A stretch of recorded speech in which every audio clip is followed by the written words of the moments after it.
we go. So many of you wonder about our trainers. In fact, raise your hand high in the air if you have ever wanted to be an animal trainer before. Oh wow, that's a lot. Well then, I think it's time you met the dedicated trainers who interact with our family of whales here every day. You've already met Brittany. Brittany, who else do we have joining us here today? Joining me today, we have Kelly interacting with Tuar, and we have Joel interacting with Cayuga. These are just a few of our dedicated trainers that we have here at SeaWorld. Our Orca trainers are so passionate about what they do here every day.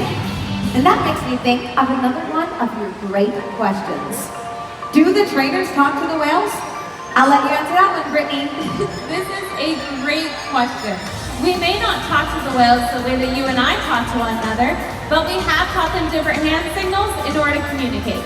For instance, if we bend at the waist, just like the trainers are demonstrating, they'll nod their head in an up and down motion. And if we all raise our hand up really high up in the air, the whales will mimic what we're doing and raise their pectoral flipper. And if we give them one big wave hello, they'll even wave right back. This ongoing communication plays an important role in developing those strong relationships that we have with our whales. Because of this connection, one of the things that we're able to do is answer important questions through research. Here at SeaWorld, we have a unique opportunity to conduct research about killer whales, asking important questions that can only be answered in a setting like this. All of our killer whales at our SeaWorld parks have been a part of a body conditioning study.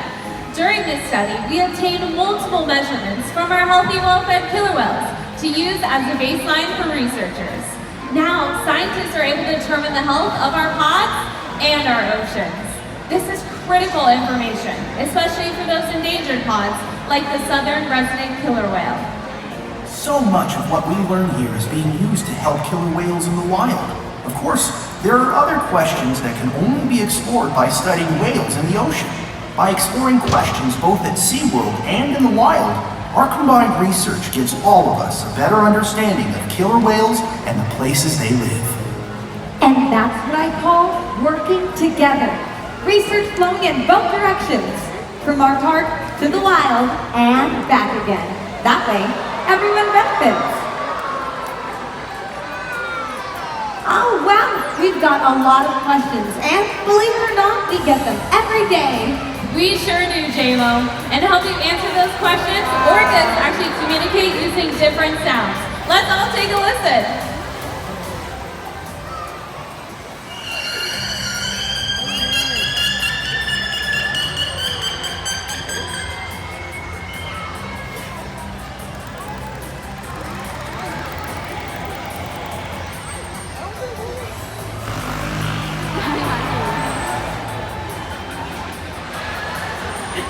Each kind of orca, each pod, has their own dialect and their own unique set of calls.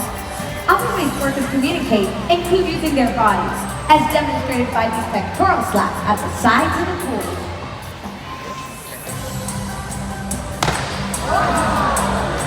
When an orca uses their body to slap the water, it creates a commotion above and below the surface of the water. And I'm sure all of you are wondering, why do whales jump? Well, I just happen to have that emoji.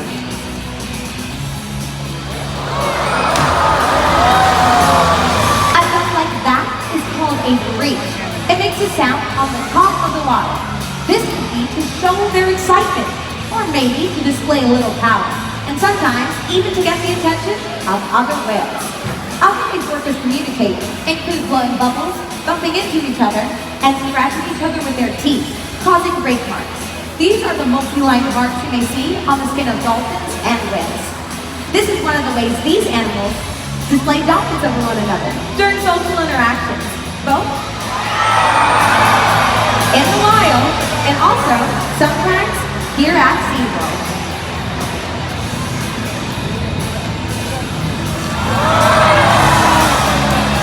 Now, we've just learned that orcas communicate by using vocalizations and body language. But do you remember how we communicate with them? With signals. That's right. Here at SeaWorld, we communicate with our whales. And And we want the next generation to be able to do the same. This is my favorite part of the show. We had 2 volunteers from this very audience down at the glass and learning how we communicate with our whales using those hand signals a little bit more. Over here on this side of the audience, you guys will be meeting Kayuke. And over here on this side, you guys will be meeting Tuwar. Why don't we start with one big wave? Let's help them out, everyone.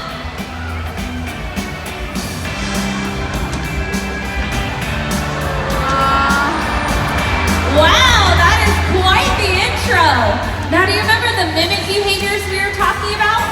Why don't we try spinning in a circle and let's see what happens.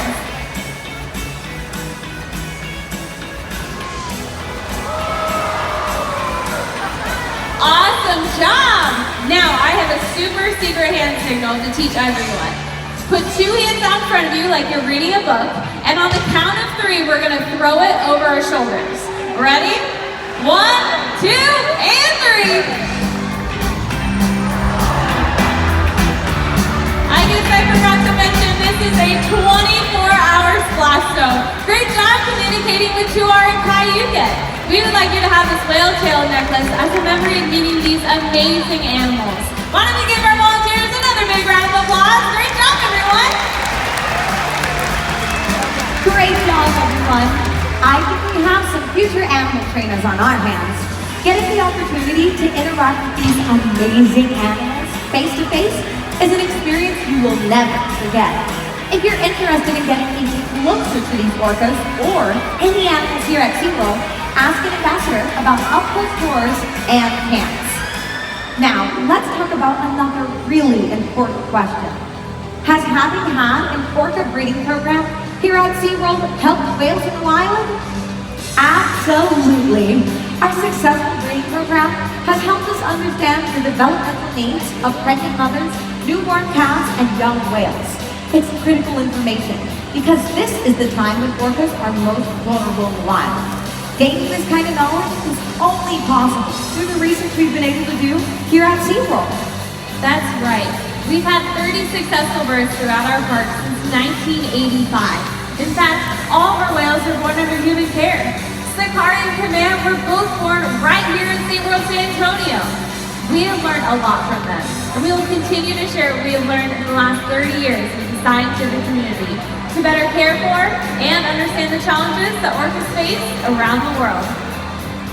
Recently, SeaWorld worked with researchers from the National Oceanic and Atmospheric Administration, or NOAA, to help them develop a model for identifying when a killer whale is pregnant by looking at aerial images of the animal in the wild.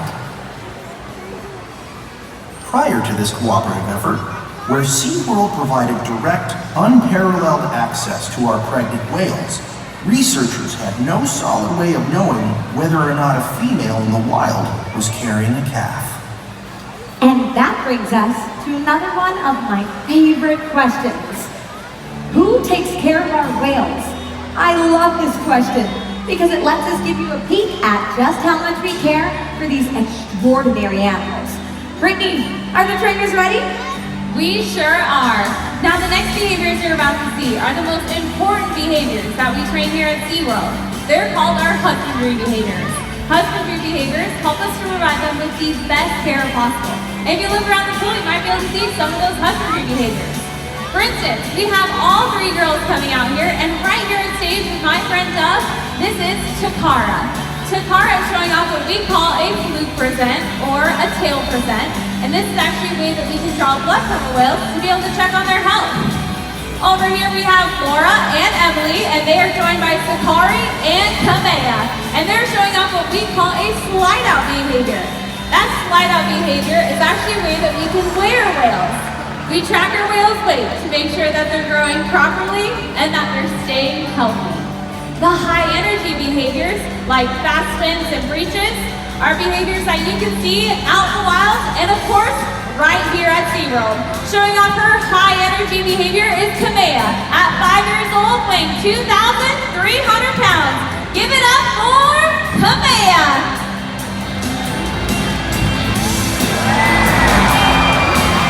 And of course, following right behind her is her older sister, Sakari. Sakari is 9 years old, and she's weighing in at 3,200 pounds. Let's all give it up for Sakari.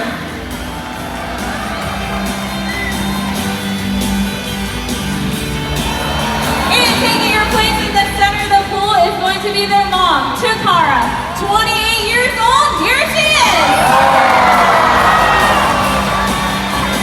These high energy behaviors help us to ensure that they get the exercise that they need every day. With all of those high energy behaviors, I know some of our guests wonder, how much does an orca need to eat to stay healthy? That is a great question. Just like us, we have different dietary needs, and so do they. So for instance, Kamea, our smallest whale, weighing in at 2,300 pounds, she's eating 80 pounds of fish. However, that's no comparison to our largest whale, Kayuket, at 9,500 pounds.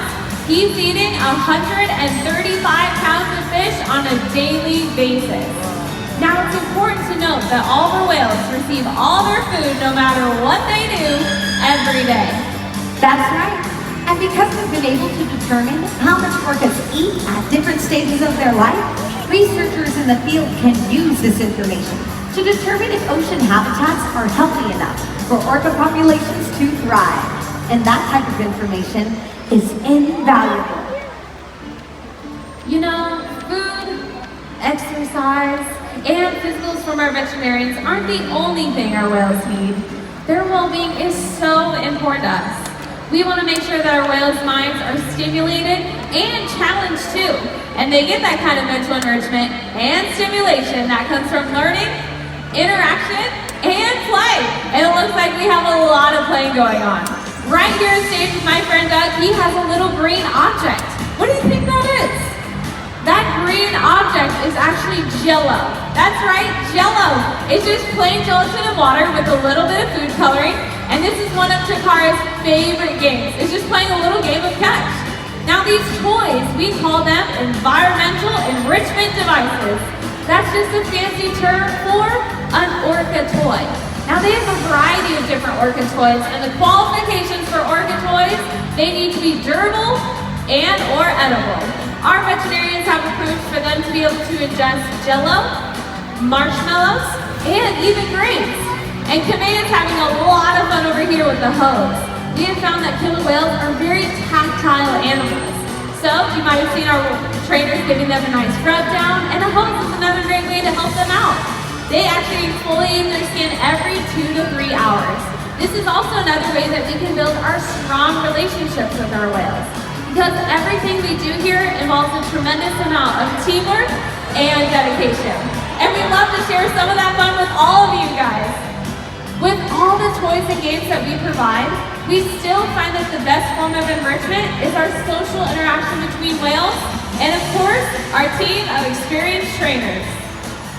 Wow, that looked like a lot of fun.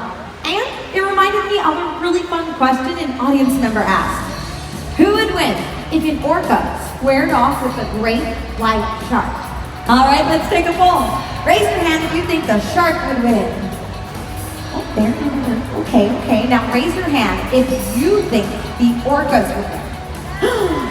Absolutely, the orca would win because sharks hunt alone and orcas hunt with a pod of whales. So it's not even a competition.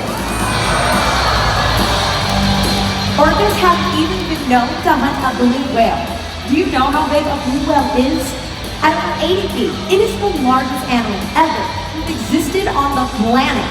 But orcas can face these huge animals because they coordinate, cooperate, and collaborate. They work together as a team to overcome challenges much bigger than themselves. We can learn a lot from them about how to overcome the challenges our ocean faces. In fact, if we collaborate like the orcas do, we can change the fate of the ocean and our world. Now we've got a few more questions. These are some really specific questions that always come in. And many of you may have even been wondering today, why do some of the dorsal fins curve? Great question. Dorsal fins have no skeletal support, such as bones or cartilage to support their height and weight. They are made completely of connective tissue. If an animal spends more time at the surface of the water, that tissue may weaken and the fin will bend. We occasionally see curved dorsal fins in the wild, and also sometimes here at SeaWorld. And I'm sure you all want to know, how fast can they swim? Well, let's find out. Brittany, how fast can those orcas go? Well, depending on the body size, orcas can actually swim about 30 miles per hour. Now, the way that they're able to do that is using that large muscle in their tail called peduncle. That allows them to reach up to those high speeds. Just like Kamea's showing off, she's showing off what we call a zipper, showing off her zipping through the water. Now, those pectoral flippers on the side of their body, those are actually used for steering and for stopping. And just like JMO was talking about that dorsal fin is used for stability. This all allows them to be able to go up to 30 miles per hour. That was fast.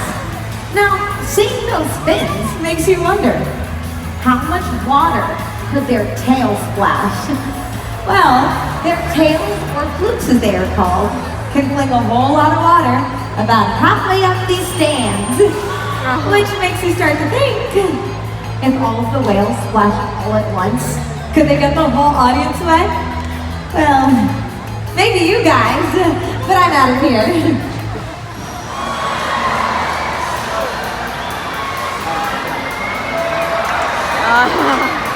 All right, everybody, who's ready to get wet?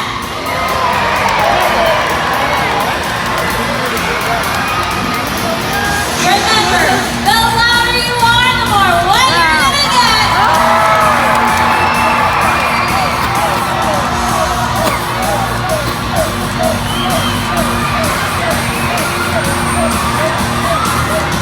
If you're ready to get wet, stand up and make some noise.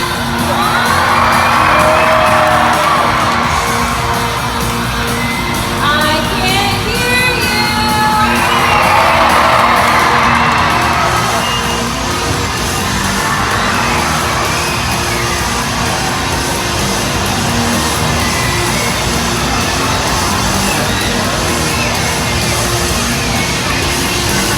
All right, who wants to get wet next? I know I do. What about this section? Are you guys ready?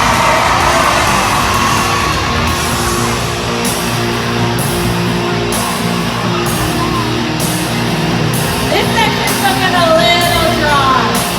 Are you guys ready? Yeah?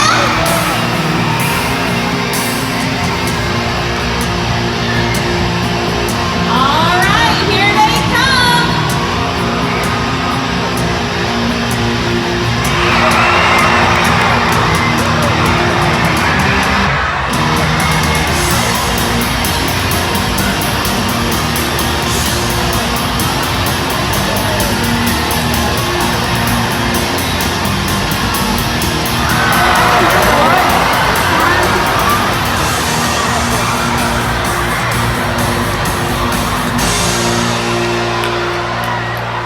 Wow, that was refreshing. It sure was. You know, orcas are so inspiring. In fact, the more we learn about them, the more we realize that they represent more than just themselves. Truly, to better understand our orcas is to better understand our oceans. Never stop wondering about the natural world around you. Be sure to visit SeaWorldSanAntonio.com for your free download of the Killer Whales Up poster to share with your friends and family. From all of us and all the whales,